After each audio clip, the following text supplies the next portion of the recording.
They marched from the four corners of Madrid. After a quiet few months, the indignados are back on the streets, determined to make their voices heard loud and clear. And the voices are full of discontent for what is going on in Spain these days.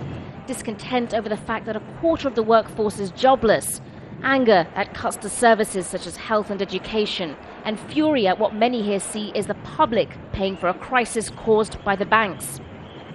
Well, it's been a year since the Indignado movement first occupied the Puerta del Sol here in the heart of Madrid. Tens of thousands of them have gathered here and in the cities across the country. Their message: we won't pay for this crisis. So we have a lot of reasons to be here today, to pray for a change in the world and to pray for a change for sure in Spain. The government should think on the people, not on the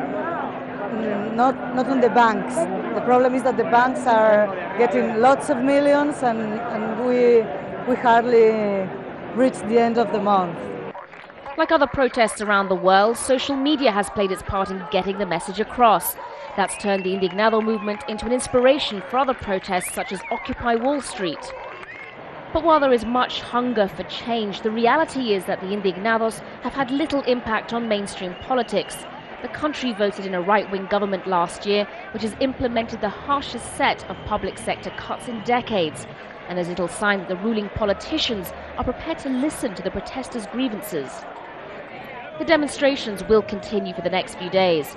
There are no illusions as to the challenges they face, but they know the world is watching closely at what is happening in Spain. And that will keep them drumming out their message on the streets. Sonia Gallego, Jazeera, Madrid.